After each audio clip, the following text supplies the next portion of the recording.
وعلیکم السلام ورحمۃ اللہ وبرکاتہ۔ ابو لہب کی بیٹی مسلمان ہو گئی تھی، یہ بات درست ہے۔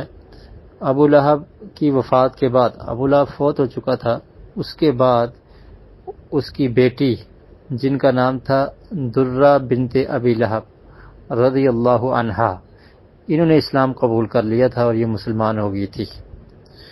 تو اس کے بعد آپ کا یہ کہنا کہ مکہ میں مشرکین سورۃ اللہب پڑھ کے تو اس کو ستاتے تھے، ایسا واقعہ تو ثابت نہیں ہے کوئی۔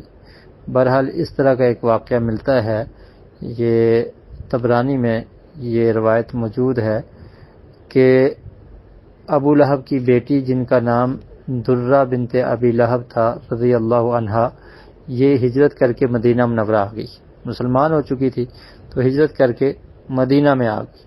جب مدینہ میں یہ آئی تو جس جگہ یہ ٹھہری تھی، جس گھر میں ان نے رہائش اختیار کی، وہ گھر تھا رافع بن معلّہ الزرقی رضی اللہ عنہ، ان کا گھر تھا۔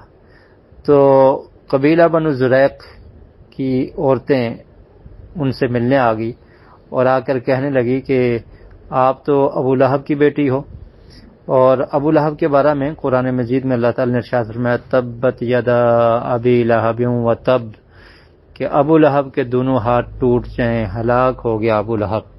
ما اغنی عنہ مالہ وما کسب، اس کو اس کے مال نے اور جو اس نے کمایا ہے اس نے کفایت نہیں کیا، یعنی اس کا مال اور اس کی کمائی اس کو نہیں بچا سکے گی۔ سیصلی نارا ذات لہب، عنقریب وہ شعلے مارنے والی آگ میں داخل ہو جائے گا۔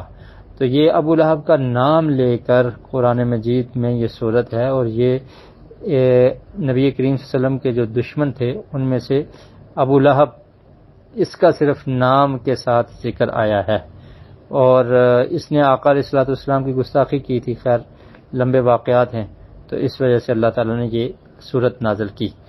تو درہ بنت ابی لہب کو قبیلہ بنو زریق کی عورتوں نے کہا کہ آپ کی ہجرت آپ کو فائدہ نہیں دے گی، آپ کے والد کے بارے میں تو قرآن مجید کی صورت ہے، تو آپ ہجرت کر کے مدینہ میں آ گئے، ہجرت سے آپ کو کیا فائدہ ہونے والا ہے؟ کوئی فائدہ نہیں ہوگا۔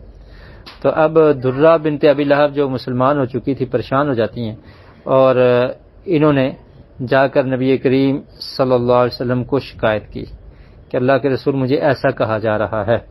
تو پیارے رسول صلی اللہ علیہ وسلم نے ظہر کی نماز کے بعد خطبہ ارشاد فرمایا اور پھر یہ بات سمجھائی کہ ان کو ایسا نہ کہا جائے، کیونکہ جس نے جو جرم کیا ہے اس کی سزا اسی کو ملے گی۔ ابو لہب کو اس کے برے اعمال کی سزا ملے گی، اور یہ مسلمان ہو چکی ہیں، اب اس وجہ سے ان کو طعن و تشنیع نہ کیا جائے، ان کے والد کی جو سزا ہے وہ ان پر ہے، اور اگر یہ مسلمان ہو چکی ہیں اور اچھے اعمال کرتی ہیں تو ان کو تو جزا ملے گی، ان کو تو ثواب ملے گا، تو لہٰذا ان کے بارے میں یہ کہنا درست نہیں ہے۔ تو یہ واقعہ موجود ہے۔ بہرحال اس واقعے کو کچھ محدثین نے، اس میں ایک راوی ہے تو کہا ہے کہ یہ واقعہ ثابت نہیں ہے، اور اس کو ضعیف کہا گیا ہے، اور اگر یہ واقعہ صحیح ثابت بھی ہو تو اس میں یہ نہیں ہے کہ یہ سورت پڑھنے سے روک دیا گیا تھا۔ اس میں ایک راوی ہے، اس کا نام ہے عبد الرحمن بن بشیر الدمشقی، تو ابن حبان رحمۃ اللہ علیہ نے اس کی توثیق کی ہے، اور امام ابو حاتم رحمۃ اللہ علیہ نے اس کو ضعیف کہا ہے۔